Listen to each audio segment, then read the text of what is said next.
जो आप पहले स्ट्रगल कर रहे होते हो। पहले क्या होता है, आपके पास पैसे भी नहीं होते और आपके पास मेंटालिटी भी डिस्टर्ब हो जाती है, क्योंकि मेरे पास पैसे नहीं है तो जो मैं करना चाहती हूँ या करना चाहता हूँ वो हम नहीं कर पाते। एक ऐसा स्टूडेंट जो फर्स्ट टाइम नेट दे रहा है और फर्स्ट टाइम ही जेआरएफ होना चाहता है जी, आप उसके लिए एक ऐसी रणनीति बताइए कि वो बच्चा आज से शुरू करे और जून 2026 में वो जेआरएफ ले ले। क्या कॉलेज में जब आप रिसर्च करते हैं और जो आप एज जेआरएफ कॉलेज जाते हैं तो क्या आपको एज टीचिंग असिस्टेंट भी कोई काम करना पड़ता है? आपने कैसे पेपर 1 और पेपर 2 कितने घंटे रोज दिए, कैसे percentage of work in paper 1 and percentage, मतलब वो कितना परसेंट उसको और कितना परसेंट उसको? लाइक मैं बहुत ऐसे बुक्स में जो ज्यादा इन्वॉल्व रहते हैं, मैं उन स्टूडेंट्स में से नहीं हूँ। मैंने क्या किया था। नमस्कार साथियों, एक बार फिर आपके समक्ष उपस्थित हो गया एक नई हस्ती के साथ, एक नए प्रेरणा के साथ। दोस्तों, उत्कर्ष यूजीसी नेट चैनल पर एक बार फिर मेरे सभी भावी असिस्टेंट प्रोफेसर्स का स्वागत करता हूं। जैसा कि आप जानते हैं, मैं आपका होस्ट और दोस्त अनिल मेहंदी रत्ता। दोस्तों, आज मैं आपको एक ऐसे व्यक्ति से मिलाना चाहूंगा जिनकी पूरी बातें सुनने के बाद में आपको एक नई प्रेरणा, एक नई ऊर्जा का संचार होगा और साथ ही उनकी बातें सुन करके हमको बहुत सारी चीजें ऐसी जानने को मिलेंगी जो वो कहते हैं ना कि एक तो टीचर के मुंह से कोई चीज सुनते हैं, जैसे हमारे रिसर्च में कहते हैं पीयर रिव्यू, है ना, ऐसी टीचिंग में कहते हैं पीयर इवैल्यूएशन। पीयर मतलब सहकर्मी। अब एक वही बात टीचर बोल रहा है और वही बात आपका सहकर्मी आपको बोल रहा है, तो उसका प्रभाव अलग पड़ता है। हमारा सहकर्मी हमें कुछ बताता है जब, तो ज्यादा बढ़िया तरीके से वो ग्रैस्पिंग होती है। तो आपके ही एक सहकर्मी को मैं आज हमारे स्टूडियो में लेके आया हूँ।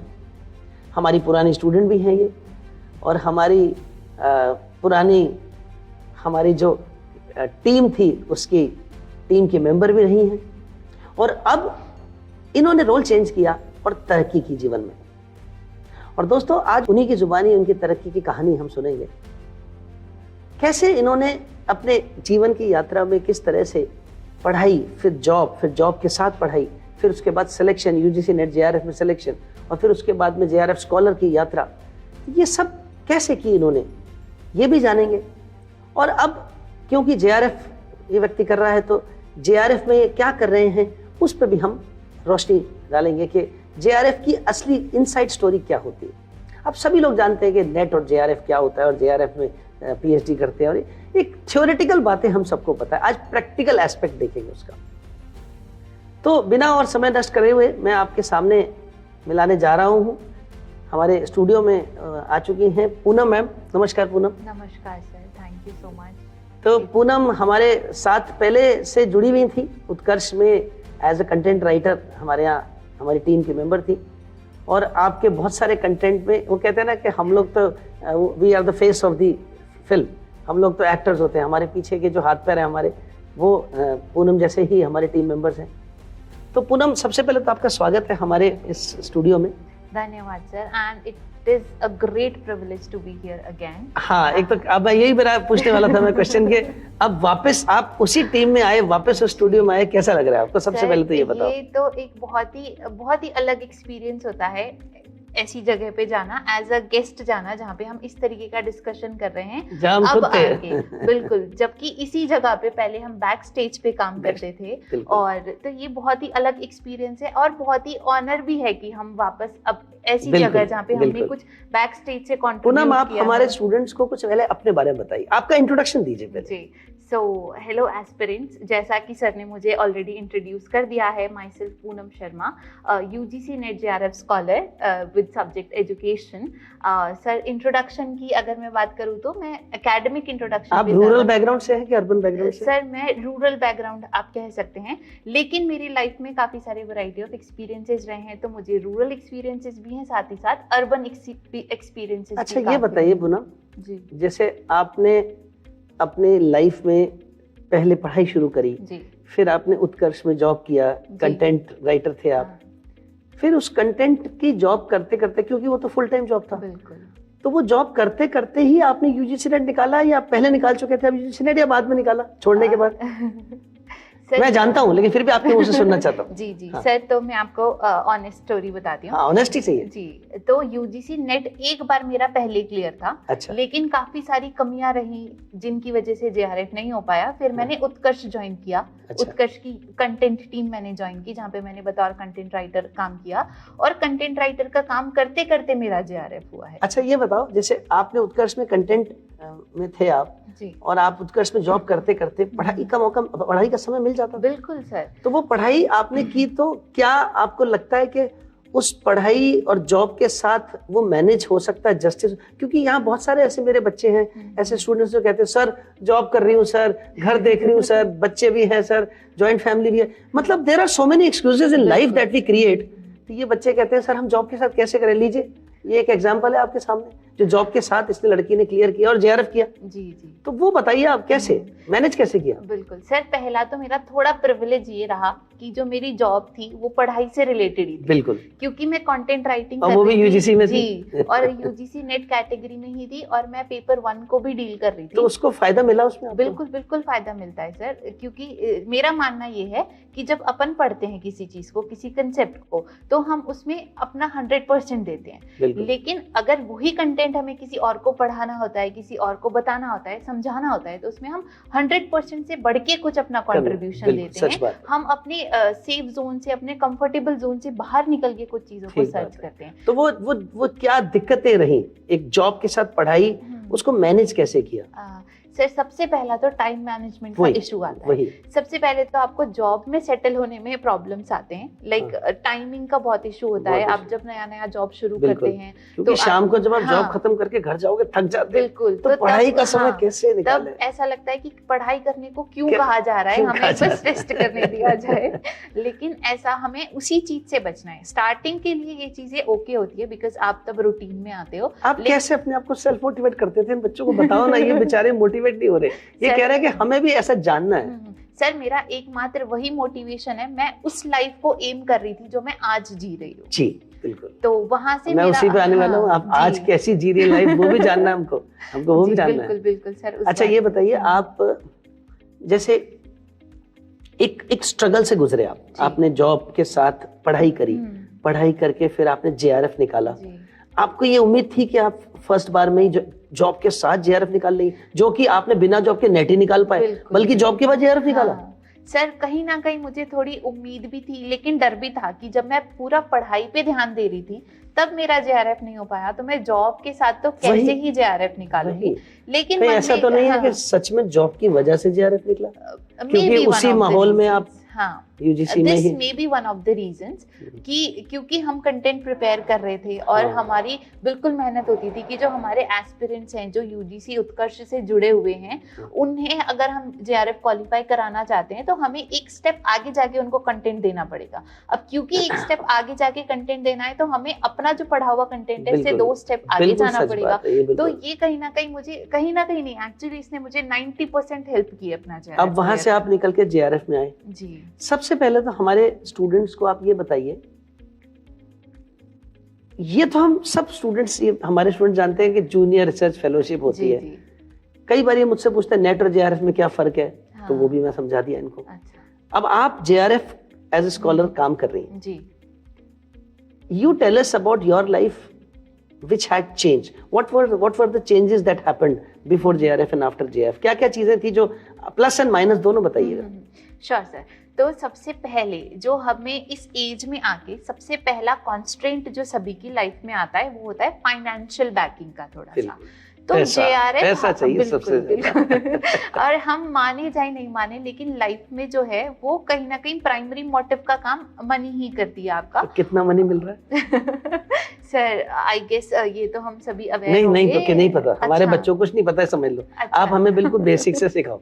सर ठीक है, बेसिकली जेआरएफ में जो अपना बेसिक स्टाइपेंड होता है वो होता है 37,500 का, 37,500 रुपए मिलता है जी। 37,500 पर मंथ जी। जो आई गेस आज के टाइम पे अगर एक युवा बैचलर्स, यूजुअली बैचलर्स या मास्टर्स के स्टूडेंट जॉब में जाते हैं तो उनको थोड़ा इस लेवल पे स्टार्ट करने में। अच्छा, यहाँ ये मैं अपने स्टूडेंट्स को बता दूं, बच्चों 37,500 जो है वो बेसिक स्टाइपेंड है। इसमें इसके बाद 2 चीजें और मिलती है, एक एचआरए मिलता है और एक कंटिजेंसी मिलता है। कंटिजेंसी सालाना मिलता है जी हाँ, और साल के 4 क्वार्टर्स में बांट करके दिया जाता है, जो कि 10,000 रुपए साल का है अभी मिल रहा है जो आपको जी। अच्छा, और HRA जो है वो टीयर सिटीज के हिसाब से होता है, टीयर 1 टीयर 2 मेट्रो सिटीज। आप अभी शायद रूरल बेस्ड बैकग्राउंड में कर रहे हैं, तो मैं रूरल में भी हूँ, साथ ही साथ मेरी यूनिवर्सिटी जो है वो फुली रेजिडेंशियल है, तो इसलिए HRA नहीं मिल पा रहा HRA नहीं। लेकिन एक ऐसा स्टूडेंट जो JRF कर रहा है, मान लीजिए जयपुर से जी, और रहने वाला है गांव का, हाँ, तो उसको कितना JRF मिलेगा स्टाइपेंड? सर स्टाइपेंड तो उसको 37,500 प्लस HRA कितना मिलेगा? प्लस HRA जैसे जयपुर में रह रहे हैं तो 6,000 to 8,000 के बीच 6 से 8,000, मतलब इसका मतलब 43 से 45,000 रुपए के करीब आसपास, 45,000 में महीना आपका आसपास कमाने लग जाएंगे आप हर महीने। 45,000 2 महीने आते हैं और हर तीसरे महीने पे उसमें 2,500 और जुड़ जाता है, तो 47,500 हो गए, तो बहुत अच्छा पैसा है। जी सर, इसीलिए आई गेस। और ये कब तक मिलेगा? सर देखिए, JRF की एक्चुअली जो स्कीम होती है वो ये होता है, 2 इसके अंदर चीजें होती हैं। एक JRF होता है that is junior research fellowship, जो हमें PhD शुरू होने के या जो JRF की इशू डेट है उससे 2 साल तक मिलता है। उसके बाद JRF जो है आपका प्रॉपर प्रोसेस होता है, एक यूनिवर्सिटी के लिए की तरफ से एकेडमिक प्रोसेस होता है, जिसके थ्रू आपका प्रमोशन होता है। अगर आप अपने पैसे जो आपने अब तक लिया है आप उसको जस्टिफाई कर पा रहे हो कि मैंने इतना पैसा लिया और इतना मैंने काम जितना किया काम है, हाँ, 2 साल का एक्सपेक्टेड काम किया है, और अभी आपका काम और बच रहा है, तो यूनिवर्सिटी जो है आपको JRF से SRF में प्रमोट करती है, which stands for senior research fellowship. पैसे कितने बढ़ जाते हैं? उसमें पैसे बढ़ जाते हैं 5 से 7,000 रुपए बेसिक स्टाइपेंड में बढ़ जाते हैं। सेम HRA सेम होता है, लेकिन कंटिजेंसी भी वहाँ बढ़ती है। वहाँ 10 की जगह 13 से 14,000 कंटिजेंसी होती है। तो अगेन मतलब 47,000 का हो जाएगा 55,000 करेक्ट जी। तो चलिए, ये तो बात हो गई पैसे की कि पैसा आप कमाने लगे, अच्छा हाँ, जी। लेकिन अब सवाल आता है काम का जी, कि आप जो JRF स्कॉलर हैं, तो एक JRF स्कॉलर को करना क्या होता है? मतलब एक सामान्य PhD स्टूडेंट, मान लीजिए मैं एक सामान्य PhD स्टूडेंट हूँ जो आपकी यूनिवर्सिटी में एडमिशन लेता है और आप JRF के तहत लेते हैं जी। तो ये समझ में आ गया कि आपको पैसा मिल रहा है स्टाइपेंड, मुझे नहीं मिल रहा, क्या फीस दोनों को देनी है? बिल्कुल देनी है, लेकिन ये बात एक खास बात, यूनिवर्सिटी की जो भी फीस है हम दोनों को पे करनी है, लेकिन JRF को स्टाइपेंड मिलेगा जी। अच्छा, काम में क्या फर्क है? सर स्टाइपेंड JRF वालों को मिलता है, रेगुलर स्कॉलर्स को भी यूनिवर्सिटी अपना कुछ स्टाइपेंड देती है, फीस में थोड़े कंसेशंस होते हैं। हाँ, वो नेट क्वालिफाई करने पर और हाँ, लेकिन जो काम होता है उसमें भी थोड़ी मेजर डिफरेंसेस आ सकते हैं। जैसे यूजुअल जो अपने रेगुलर स्कॉलर्स होते हैं उन पे इतनी एक्सपेक्टेशंस नहीं होती है, तो वो अपना बेसिक काम भी कर सकते हैं। सपोज कोई डिस्क्रिप्टिव एनालिसिस कर रहा है या कोई बस एनालिटिकल पार्ट कर रहा है अपनी रिसर्च में, और उनको नंबर ऑफ पब्लिकेशंस भी कम करने होते हैं। हम सभी अवेयर हैं, आई गेस PhD में जो भी जाना चाह रहा है, अगर अवेयर नहीं भी है तो मैं बता दूं उनको कि PhD का मतलब बस रिसर्च करना और थीसिस लिखना नहीं होता है। उसके अलावा हमें काफी सारे रिसर्च पेपर्स लिखने होते हैं डिफरेंट फील्ड से, क्योंकि UGC के नॉर्म्स हैं कि 2 रिसर्च पेपर जरूरी है, 2 रिसर्च रिव्यूड में, बिल्कुल 2 पीयर रिव्यूड में, और एक तो होते हैं रिसर्च पेपर जो डाटा बेस्ड होते हैं, एक होते हैं रिसर्च आर्टिकल्स जो थीमेटिक पेपर्स होते हैं, वो भी पेपर आपको लिखना कंपलसरी होता है। तो जो रेगुलर स्कॉलर्स होते हैं उनके लिए 2 और 2 ये मिनिमम क्राइटेरिया होता है। वहीं पे JRF जो स्कॉलर्स होते हैं उनसे थोड़ी एक्सपेक्टेशंस ज्यादा होती है। उनसे ये एक्सपेक्ट किया जाता है कि पीयर रिव्यूड जर्नल तो हो ही हो, लेकिन वो थोड़ी इंटरनेशनल भी हो, साथ ही साथ ऐसा, हाँ, जैसे स्कोपस इंडेक्स हो गया एंड स्काई जर्नल्स हो गया, इस तरीके की जो जर्नल्स होती हैं उनमें एक्सपेक्ट किया जाता है। और अभी तो जो रिसेंट में देख पा रही हूँ, जैसा UGC की नई गाइडलाइंस आती रहती हैं, तो अभी कुछ दिनों पहले जो गाइडलाइंस आई थी, हालांकि मैं इतनी श्योर नहीं हूँ अभी, नहीं बताइए, श्योरिटी हम दे देंगे। उसमें ये कहा गया है कि जो JRF स्कॉलर्स हैं उनको एटलीस्ट 10 स्कोपस इंडेक्स जर्नल अपने पेपर्स जो हैं वो पब्लिश कराने। नहीं, ऐसा नहीं लिखा है एटलीस्ट 10, उसमें ये है कि उनको एक कहा गया है कि कोशिश कीजिए कि आप 10 आपके पेपर्स होने हो, ताकि स्कोपस इंडेक्स में ज्यादा से ज्यादा हो। तो अपना एक रिसर्च बेस्ड, वो एक एस्पिरेशन बोली है उनके लिए। और साथ ही साथ क्योंकि कंट्रीज को हर पैमाने पे तौला जाता है, तो इंडिया भी क्योंकि कुछ डेवलप्ड कंट्रीज से आगे है, लेकिन कुछ कंट्रीज से आज भी पीछे है पब्लिकेशंस के टर्म्स में अगर हम बात करें, तो ये गाइडलाइंस इसीलिए आई हैं ताकि हम अपनी कंट्री को पब्लिकेशन। अच्छा, हमारे स्टूडेंट्स को आप ये बताइए जी कि एक स्टूडेंट JRF करता है, अब उसके पास क्या क्या, आपने JRF जैसे किया, क्या क्या दरवाजे खुलते हैं? सर काफी सारी, ये डिपेंड मैं एक एक करके गिनूंगा, आप बोलिए ना, आप बोलिए ना। बिल्कुल, तो ये डिपेंड करता है आपकी चॉइसेस पे। आप सारी डिपेंडेंसीज बता दीजिए। ओके, सबसे पहला तो आप अपना पीएचडी में एडमिशन ले सकते हैं। सबसे पहले तो जेआरएफ स्कॉलर बन गया। बिल्कुल, एक दस्ता खुल गया 45,000 रुपए महीने का। बिल्कुल। दूसरा आप जैसे असिस्टेंट प्रोफेसर, क्योंकि जेआरएफ के साथ में बाय डिफॉल्ट आपको नेट का सर्टिफिकेट मिलता है।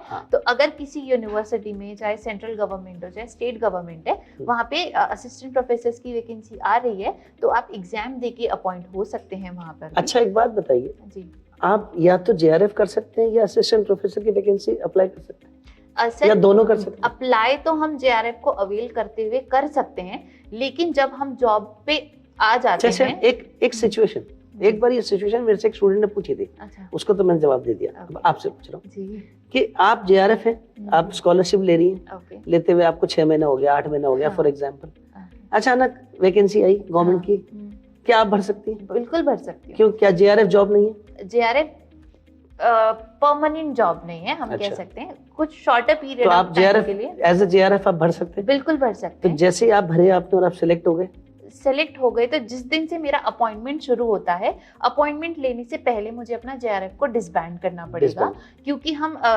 एक पर्टिकुलर इंडिविजुअल जो है वो एक ही गवर्नमेंट से 2 जगह से सैलरी नहीं ले सकते हैं। तो वो पीएचडी का क्या होगा? पीएचडी कंटिन्यू होती रहती है, आपका जस्ट स्टाइपेंड डिसबैंड हो जाता है। सिर्फ स्टाइपेंड खत्म हो जाता है, पीएचडी चलती रहती है और आप असिस्टेंट प्रोफेसर के तहत ज्वाइन कर सकते हैं। जी।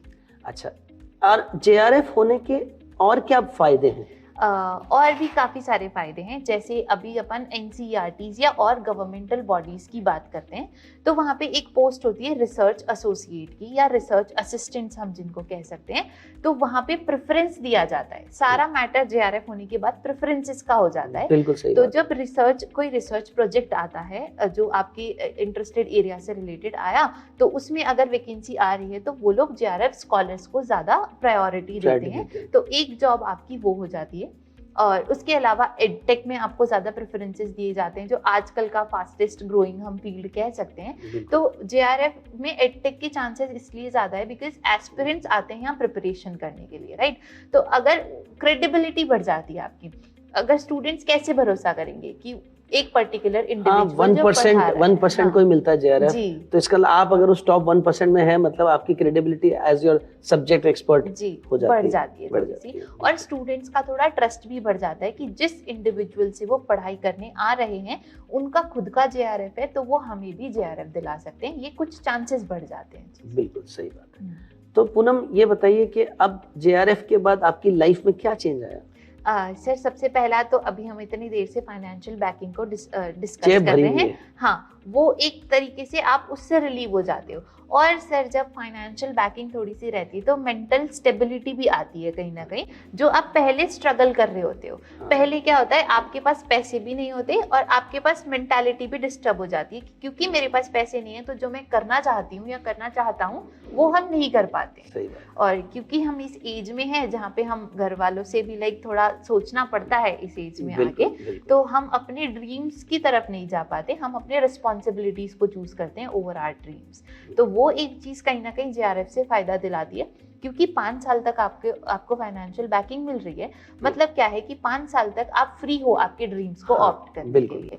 तो एक मेंटल स्टेबिलिटी, एक सिक्योरिटी हो जाती है, सिक्योरिटी बहुत बढ़ जाती है। अच्छा, अब आप जेआरएफ जब करते हैं, रिसर्च करते हैं जी, तो क्या कॉलेज में जब आप रिसर्च करते हैं और जो आप एज जेआरएफ कॉलेज जाते हैं, तो क्या आपको एज टीचिंग असिस्टेंट भी कोई काम करना पड़ता है? बिल्कुल करना पड़ता है। ये बेसिक रिसर्च स्कॉलर्स की डिमांड्स होती हैं, चाहे रेगुलर स्कॉलर्स हों चाहे जेआरएफ स्कॉलर्स हों, कि आपको कुछ पर्टिकुलर आवर्स ऑफ टीचिंग आपको वहाँ करनी होती है। ना केवल टीचिंग बल्कि जो एडमिनिस्ट्रेशन टास्क होते हैं वो भी करना होता है, या XYZ कुछ ऑर्गेनाइजेशन है उसके अंदर यूनिवर्सिटी में, जैसे कॉन्फ्रेंसेस ऑर्गेनाइज करना है, सेमिनार्स ऑर्गेनाइज करना है, वहाँ पे भी आपको अपना पार्ट देना होता है। बस डिफरेंस ये आता है regular scholars and JRF scholars में। रेगुलर स्कॉलर्स को जहाँ 10 घंटे देने पड़ रहे हैं, जेआरएफ स्कॉलर्स को वहीं 20 घंटे देने होते हैं टीचिंग के लिए। तो ये थोड़े डिफरेंसेस होते हैं। अच्छा पूनम, ये आपके जो सब्जेक्ट में आप जेआरएफ रहे जी, तो इस जेआरएफ की इस जर्नी में क्योंकि आपने पहले जर्नी नेट क्लियर किया, फिर वापस दिया और फिर जेआरएफ हुआ।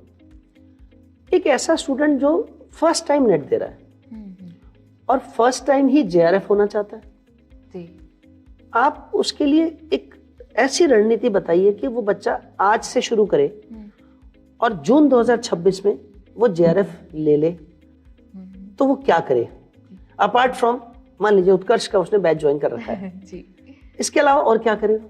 सर सबसे पहली एज अ पीयर आप उसको क्या राय देते हैं? टीचर्स के तहत तो हमने बता ही दिया। जी जी, तो आपने जब उत्कर्ष ज्वाइन कर लिया तो आपका 50% 70% काम तो आपका वहीं डन हो जाता है। आपको ऑलरेडी प्रिपेयर्ड मटेरियल्स मिल रहे हैं, बहुत ही रिफाइंड आपको कंसेप्ट्स मिल रहे हैं, बहुत ही रिफाइंड आपको टेस्ट सीरीजेस भी मिल रही हैं। तो यहाँ पे 70% यानी कंटेंट ढूंढने तक का काम आपका टेस्ट सीरीज का कितना बड़ा रोल है? Sir I will say concepts अगर आपके क्लियर हैं, ओवरऑल कंसेप्ट्स क्लियर हैं, तो टेस्ट सीरीज और पीवाईक्यूज का ऑन एन एवरेज 60% उसको मैं वेटेज देना चाहूंगी। कब से करना चाहिए शुरू टेस्ट सीरीज बच्चे को? जब आपके कंसेप्ट 60% क्लियर हो जाए, उसके बाद उसे टेस्ट सीरीज, उसके बाद से उन्हें टेस्ट सीरीज और पीवाईक्यूज अटेम्प्ट करने चाहिए। बिकॉज मेरा बिलीव ये है कि अगर आप सबसे पहले पीवाईक्यूज पे जंप करेंगे तो आप और कंफ्यूज हो जाएंगे, बिकॉज उस समय तक आपको कंसेप्ट क्लियर नहीं होते, तो वहां पे आप और उलझ जाते हो और आपको पहले ही वो भय बन जाता है मन में कि ये एग्जाम तो टफ है। तो अगर आपके पास थोड़ी थियोरेटिकल बैकिंग होती है दिमाग में कि मेरे ये कंसेप्ट्स क्लियर हैं, तो आप पीवाईक्यूज कुछ सब्जेक्ट की बात करूं तो एक बच्चे को आपने कैसे पेपर 1 और पेपर 2 कितने घंटे रोज दिए, कैसे percentage of work in paper 1 and percentage, मतलब वो कितना परसेंट उसको और कितना परसेंट उसको? सर वैसे मैं ज़्यादा स्टूडियस स्टूडेंट नहीं हूँ, लाइक मैं बहुत ऐसे बुक्स में जो ज़्यादा इन्वॉल्व रहते हैं, मैं उन स्टूडेंट्स में से नहीं हूँ। मैंने क्या किया था, मैं पेपर 1 को मैंने शुरू किया, सिंस मैं एजुकेशन बैकग्राउंड से थी और थोड़ा हमने एमएड भी किया हुआ था, तो teaching aptitude and research aptitude मेरा थोड़ा स्ट्रॉन्ग था, तो उसको मैंने थोड़ा बैक स्टेज पे देते हुए मैं क्या करती थी, पेपर 1 की 2 यूनिट्स मैंने डेली पकड़ी हुई थी। एक तो रीडिंग कॉम्प्रिहेंशन जिसको यूजुअली लोग भावनी देते हैं, और दूसरा मैथमेटिकल रीजनिंग एंड डीआई जो यूजुअली लोगों को टफ लगता है। 3 यूनिट हो गई। हाँ 3 यूनिट हो गई। तो आप एक कॉम्प्रिहेंशन रीड करके 5 क्वेश्चन अटेम्प्ट करने में आपको मुश्किल से 10 मिनट लगते हैं, तो एक यूनिट आपकी, और ये यूनिट्स ऐसी हैं जिनको हम एक साथ नहीं पढ़ सकते। कॉम्प्रिहेंशन में आप क्या पढ़ेंगे एक साथ, तो ये प्रैक्टिस से आपको परफेक्शन मिलता है। तो रीडिंग कॉम्प्रिहेंशन का एक कॉम्प्रिहेंशन आप डेली अटेम्प्ट कीजिए। मतलब कितने घंटे आपने पेपर, आपकी पूरी पढ़ाई में कितने घंटे पेपर 1 को देते थे, आप कितने घंटे पेपर 2? सर अगर मैं कहूँ आप टोटल कितने घंटे पढ़ते थे? मैं मुश्किल से 3 से 4 घंटे डेली पढ़ती थी। 4 घंटे डेली पढ़ती? उस 4 घंटे में से पेपर 2 कितना घंटा? पेपर 2 मैं कहूँगी 1.5 घंटा मैं पेपर 1 को देती थी और बाकी बचा हुआ टाइम पेपर 2 को मैं देती थी। तो ये 40-60% का रेशो हो गया। हाँ, और क्या पेपर 1 और पेपर 2 दोनों ही रोज पढ़ते थे? जी, ऐसा नहीं था कि एक दिन पेपर 1 पढ़ लिया, अगले दिन पेपर 2 पढ़ लिया? नहीं, दोनों रोज पढ़ते थे? बिल्कुल, क्योंकि हम एग्जाम में भी जब हम बात करते हैं तो हमारे 150 क्वेश्चंस एक साथ आते हैं, और कुछ पेपर 1 कंपैरेटिवली थोड़ा इजी होता है, और पेपर 2 कंपैरेटिवली अगर हम सब्जेक्ट स्पेसिफिक हो जाते हैं क्योंकि, तो उसके कंसेप्ट्स थोड़े डीपर होते हैं और उसको ज्यादा टाइम लगता है कवर करने में। और पेपर 1 का ऐसा है, जितना आप रिविजन करोगे उतना वो क्रिस्प होता जाएगा और उतना ही ज्यादा स्कोरिंग होता जाएगा। तो एक यूनिट आप पिक कीजिए, डीआई एंड कॉम्प्रिहेंशन रोज एक करेंगे तो 6 महीने में आप काफी सारे पीवाईक्यूज कर लेंगे, तो एंड में आपको उन्हें छूने की भी जरूरत नहीं पड़ेगी, बाकी थ्योरेटिकल जो है वो लास्ट में कर ले। तो और मैथमेटिकल रीजनिंग भी विद प्रैक्टिस, जैसे हमने हफ्ते में 2 दिन पकड़ लिया, तो 2 दिन हमने 2 कंसेप्ट उठा लिए, जैसे किसी ने रेशो, तो 2 दिन आप मैथमेटिकल रीजनिंग करते थे, बाकी 4 दिन? बाकी 4 दिन जो बाकी यूनिट्स बची उनको मैं करती थी। और पेपर 2 को कैसे डिफाइन करते थे? 10 यूनिट्स को? जी, पेपर 2 में देखिए सब्जेक्ट स्पेसिफिक होता है, हालांकि वो हमारा सब्जेक्ट है, लेकिन फिर भी उसमें से कुछ यूनिट्स ऐसी होती है जो हमारी बहुत फेवरेट यूनिट्स होती हैं, और कुछ यूनिट्स ऐसी होती है जो हमें बहुत फेवरेट थी आपकी उसमें? सर मेरे जो पेपर 2 में 10 यूनिट्स थी, उसमें से मुझे 4 यूनिट्स मेरी इजीएस्ट यूनिट थी, जिसमें मेरे को मेरी जो ग्रास्प थी वो काफी स्ट्रांग थी। एक यूनिट जो थी वो मुझे एकदम टफेस्ट लगती थी, लाइक मैं उसको टच भी नहीं करना चाहती थी। जो सबसे टफेस्ट लगती थी उसको छोड़ दिया था क्या? नहीं सर, फर्स्ट अटेम्प्ट में मैंने ये गलती करी थी जब मेरा जेआरएफ नहीं हुआ था, पेपर 1 के साथ में। आई गेस पेपर 1 में जो लॉजिकल रीजनिंग वाली अपनी यूनिट होती है, उसकी कंसेप्ट ऐसे हैं जो हमने पहले कभी नहीं पढ़े होते, फैलेसीज नहीं पढ़ी है, और आसानी से बुक से समझ में नहीं आता, बिल्कुल नहीं आता, तो वो मैंने छोड़ दिया था। और आई गेस यही रीजंस रहे थे कि मेरा फर्स्ट अटेम्प्ट में जेआरएफ नहीं हो पाया। तो आपने जैसे पेपर 2 में जो यूनिट आपको टफेस्ट लगी, उसको डील कैसे कैसे किया? सर उसको मैंने डील ऐसे किया, मैंने सबसे पहले इजीएस्ट यूनिट को टारगेट किया ताकि उससे मेरा इंटरेस्ट भी बना सबसे रहे। पहले इजीएस्ट को ताकि उससे मैं अपना कंटिन्यूएशन बना सकूं, थोड़ी मेरी कंटिन्यूटी डेवलप हो जाएगी। तो मैं थोड़ी जो मीडियम यूनिट्स है जिसमें मेरे कुछ कंसेप्ट्स क्लियर हैं और कुछ कंसेप्ट्स क्लियर नहीं है, मैं उनको पढ़ सकूं। और सबसे एंड में मैंने टफेस्ट यूनिट को टारगेट किया। उसका रीजन ये क्या सिलेबस पूरा कवर करके गए आप? जी सर, लाइक क्योंकि ये भी एक सवाल बच्चों के मन में रहता है, क्या 100% सिलेबस पढ़ के जाएं या 80% पढ़ जाएं? सर इट डिपेंड्स, लाइक अगर अगर आप फर्स्ट टाइम प्रिपेयर कर रहे हैं तो आई वुड नॉट सजेस्ट कि आप पूरे 100% सिलेबस को टारगेट करें, बिकॉज 6 मंथ्स और 4-5 मंथ्स में इतना कवर करना पॉसिबल नहीं होता है। और अगर आप कवर करने की कोशिश करते हैं तो मे बी आप बस थियरी कवर कर पाएंगे, तो आपके PYQs छूट जाएंगे, तो वहां पे थोड़ी कमी हो जाएगी। और अगर आप सेकंड और थर्ड अटेम्प्ट कर रहे हैं तो आई वुड सजेस्ट स्ट्रांगली कि तब आप अपना 100% सिलेबस कवर करके जाएं। जैसे हम कहते हैं कि हमने जनवरी से पढ़ना शुरू किया जी, जून के अटेम्प्ट के लिए, हमारे पास 5 महीने हैं, लगभग 5 महीने गिन लेता हूँ, वैसे 6 होते हैं लेकिन अपन 5 गिन लेते हैं। अब 5 महीने में मैं कितने महीने पढ़ के फिर मैं PYQs और टेस्ट सीरीज शुरू करूँ, कब? सर PYQs और टेस्ट सीरीज और कंसेप्ट दोनों साइमल्टेनियसली चलने चाहिए। अच्छा, जैसे, लेकिन ये मैं नहीं कहूंगी कि फर्स्ट डे आपने एक कंसेप्ट पढ़ा फर्स्ट डे PYQ कैसे कर लोगे? हाँ। बिल्कुल, इसीलिए पहले थोड़ी थियरी पढ़ने की आपको जरूरत है कि वो कितने महीने थ्योरी पढ़ूं, कंसेप्ट क्लियर करूं, फिर मैं PYQs और टेस्ट सीरीज शुरू करूं। सर महीने का तो मुझे आइडिया नहीं है, मैं एक जनरल बता दो, आप क्या करते? मैं करती थी कि मैंने एक यूनिट कवर करी, सपोज मैंने टीचिंग एप्टीट्यूड पढ़ लिया। टीचिंग एप्टीट्यूड पढ़ने के बाद में आजकल जैसे हम उत्कर्ष की अगर टेस्ट सीरीज ज्वाइन कर रहे हैं तो आपको वहाँ यूनिट वाइज फिल्टर आपको मिल जाएगा। तो टीचिंग एप्टीट्यूड के मेरे पास PYQs फिल्टर्ड हैं ऑलरेडी, तो मैंने कंसेप्ट जैसे ही क्लियर किए टीचिंग एप्टीट्यूड के, मैंने उसके PYQs। तो इसका मतलब ये हुआ कि it doesn't count on the days or months, it counts on the number of units that you have completed. तो एक यूनिट कंप्लीट किया, उसके PYQs किए, फिर दूसरी यूनिट कंप्लीट की, उसके PYQs किए, ये तरीका अपनाया आपने। और सर मेरा एक अप्रोच और है पढ़ाई करने का, लाइक कुछ स्टूडेंट्स होते हैं जो आवर्स के बेसिस पे पढ़ाई करते हैं कि मुझे 6 घंटे पढ़ना है, मुझे 8 घंटे पढ़ना है, मुझे 10 घंटे पढ़ना है, बट मेरा अप्रोच थोड़ा सा अलग है। मैं यूजुअली क्या करती हूँ, एक यूनिट मैंने ली टीचिंग एप्टीट्यूड, उसके मैंने 10 पॉइंट्स लिख लिए नोटबुक में। अब मेरा क्या है अप्रोच कि ये 10 पॉइंट्स मुझे आज कवर करने हैं। मतलब आपने कंटेंट बेस्ड पढ़ाई करी, आवर बेस्ड, टाइम बेस्ड नहीं की। तो अब वो 10 टॉपिक्स पढ़ने में मुझे 1 घंटा लगा तो भी ठीक है, और मुझे 2 घंटा लगा तो भी ठीक है। नहीं हुआ तो नहीं, उस दिन नहीं हुआ तो हो जाता था। वो टारगेट रहता है आपका कि आपको ये 10 पॉइंट्स जो हैं आज any how by any means आपको कवर करने हैं। तो आई गेस ये अप्रोच थोड़ा ज्यादा है। मैं टाइम अप्रोच इसलिए फॉलो नहीं करती बिकॉज जब आप टाइम अप्रोच फॉलो करते हैं ना तो आपके दिमाग में बस टाइम चलता है कि यार 1 घंटा हमने लिया था, अब तो 45 मिनट्स हो गए हैं, 1 घंटा कब पूरा होगा, ये सोचने में आपके 15 मिनट निकल जाते हैं। तो इसलिए मैं उस अप्रोच को थोड़ा कम। अच्छा, व्हाट अबाउट नोट्स?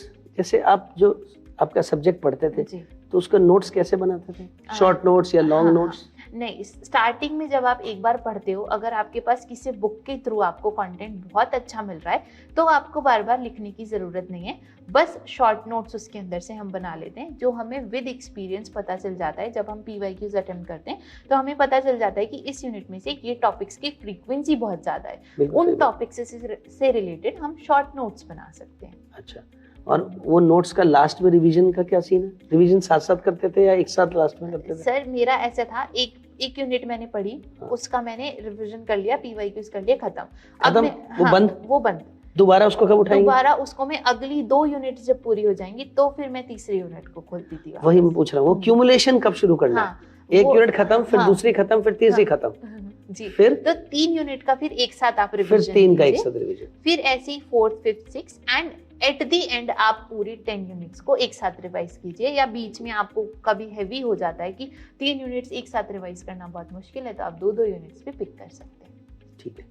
अच्छा, मॉक टेस्ट के बारे में क्या कहेंगे? एग्जाम से कितने दिन पहले मॉक टेस्ट शुरू करें? आई वुड से कि अगर एग्जाम्स आपके नियर बाय हैं तो कम से कम नहीं तो 20 दिन या 1 महीने पहले आपको मॉक कम से कम 1 महीना पहले मॉक टेस्ट शुरू करने चाहिए। और वो मॉक टेस्ट जो हम शुरू करें वो कैसे, क्यूमुलेटिव कंप्लीट मॉक टेस्ट हो या यूनिट वाइज वाले अलग हो? यूनिट वाइज तो हम पहले से करते हुए आ रहे हैं, तो अब हमें जरूरत है कंबाइन करने की। इसके लिए दो तरीके हो सकते हैं। स्टार्टिंग में तो क्योंकि आप पेपर 1 अलग पढ़ते हैं, पेपर 2 अलग पढ़ते हैं, तो दोनों के अलग अलग टेस्ट अटेम्प्ट कर सकते हैं, जिससे हमारी स्पीड मेंटेन हो जाती है, एक्यूरेसी मेंटेन हो जाती है। लेकिन जब आप एग्जाम के बहुत करीब हैं और क्योंकि हमें एग्जाम में टाइम मैनेजमेंट भी करना है, एग्जाम के 15 दिन पहले से हमें क्यूमुलेटिव टेस्ट देने चाहिए, जिसमें पेपर 1 और पेपर 2 दोनों के कंबाइन, ताकि हम टाइम मैनेजमेंट भी सीख सके। क्योंकि कई बार ऐसा होता है कि हमें पेपर आता पूरा है और लेकिन हम पूरा पेपर कंप्लीट ही नहीं कर पाते, हम एक पोर्शन में। आपने कितने साल के पीवाईक्यूज करके गए थे जब जेआरएफ दिया था? मैं लास्ट 10 इयर्स की। लास्ट 10 इयर्स की पीवाईक्यू, मतलब 2015 से 25 जी। अच्छा, तो दोस्तों पूनम से इतनी देर बात करने से आप, मुझे आशा है कि आप लोग कॉपी और पेन आपकी खुली हुई होगी और आप नोट करते जा रहे होंगे जो इम्पोर्टेंट पॉइंट्स पूनम ने आपको अभी बताए। और ये काफ़ी सारी चीज़ें हैं जो आपके एक स्ट्रैटेजी बनाने में मददगार करेंगी।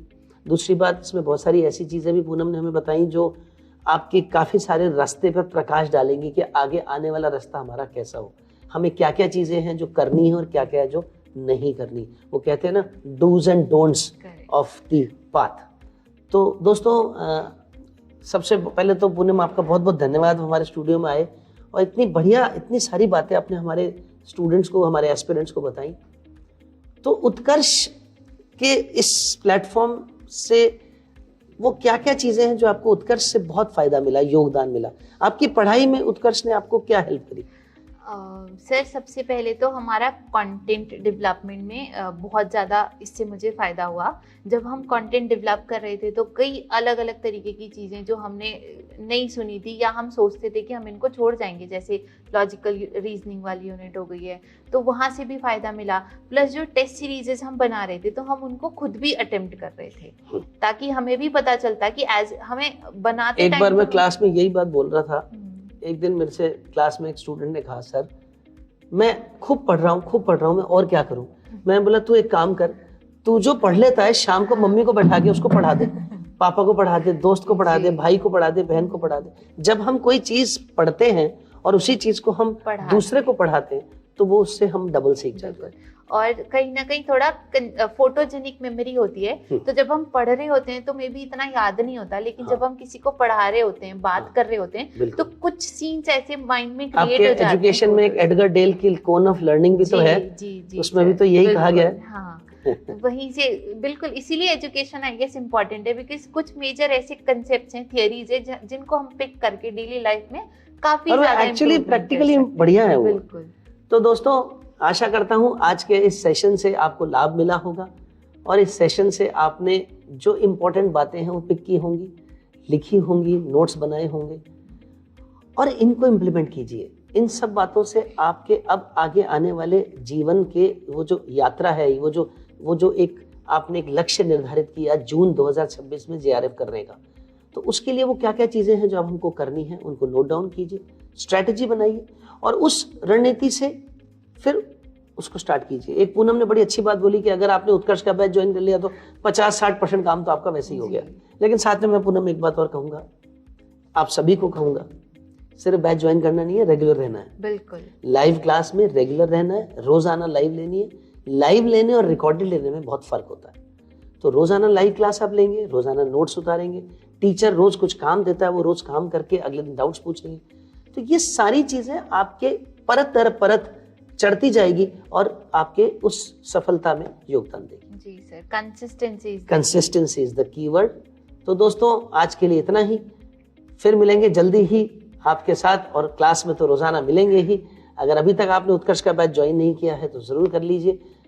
दिन निकलते जा रहे हैं, एक एक दिन कीमती है, एक एक दिन की पढ़ाई, कहते हैं ना, a day gone is a day lost. तो ध्यान रखिए, एक भी दिन गया तो वो दिन खत्म हुआ। बहुत बहुत धन्यवाद। आपके साथ फिर मुलाकात होगी जल्दी ही उत्कर्ष पर। नमस्कार।